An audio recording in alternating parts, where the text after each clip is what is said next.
Hi there, it's Mariah. I hope this video finds you well. I wanted to post a video this evening before I got distracted or whatever comes up. Um, so I'm going to tell you a story of what the Lord revealed to me this evening. I was grocery shopping at one of our local stores here, and I as I was in the store, I got my groceries for the morning and went to the cashier desk, and the cashier was walking up, and it was a young man who I had known.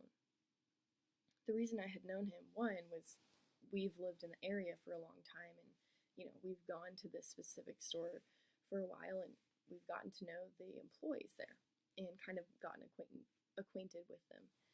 Also, about a little over a year ago, maybe a year and a half ago, I was in this place in my life where the Lord was really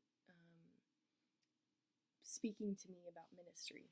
And it was like everywhere I went, the Lord would show me someone to minister to, whether it was asking them if I could be praying for them about something, or if they knew the Lord or whatever. And it was just this radical time of just living with abandon for the Lord. And I say living with abandon for the Lord, just living in obedience, bold obedience. And anyway, and so that's kind of when I got to know this young man, this cashier, at the store. And anyway, and so this time of ministry in my life was radical, and it was like everywhere I went, any cashiers or people at the gas station that I saw, or just kind of wherever, I would ask these questions to and minister to them in the way of prayer or whatever.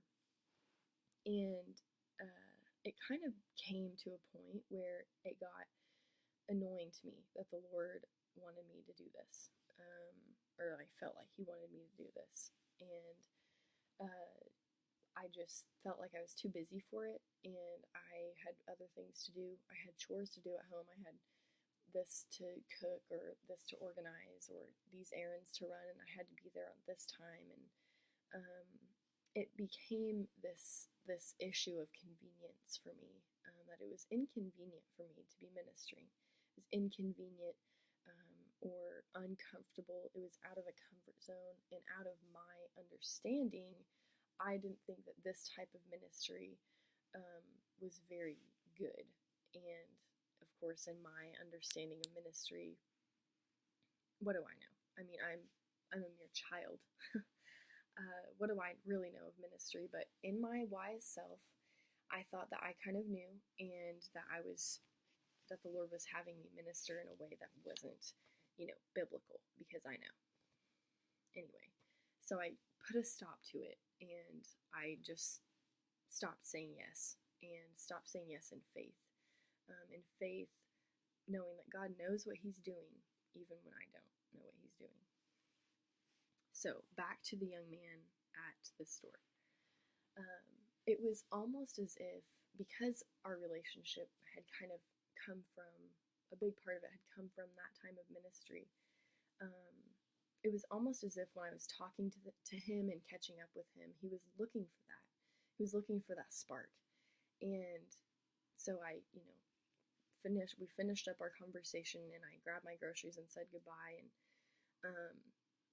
went out to my car, and I found myself in a broken place. I just sat there thinking, wow, Lord, putting myself on a guilt trip, which I'm so good at doing. Thinking, wow, Lord, like, this time of my life of such ministry and such obedience, where did that go? I realized that I did shut it down, and I was disobedient, and I didn't want to do that because it wasn't convenient for me or whatever. But Lord, it was like there was something driving me. There was like this fire, this force, and when I would be in the moment of ministry, it was like this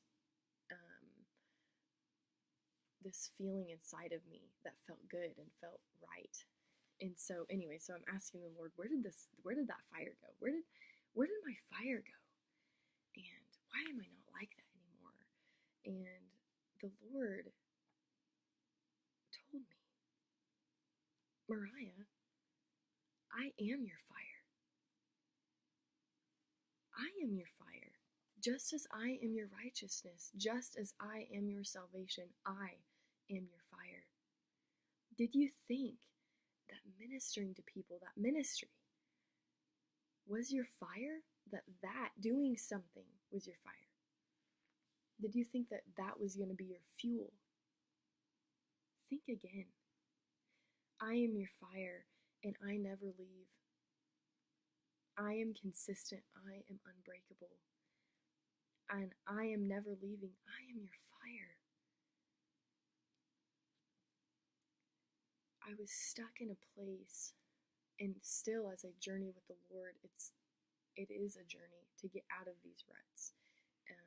And when you do, the enemy comes in quickly and makes another rut. But you always have the Lord. He never leaves. He never leaves, and you know what? He never goes out. My passion or my want to obey because I'm human will sway back and forth, but my fire will never go out because my fire is Jesus Christ. My fire is Christ Jesus.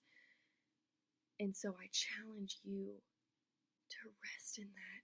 He is good, and He is your fire. Nothing you can do will make Him love you more, and nothing you can do will make Him love you less. He is your fire. Go and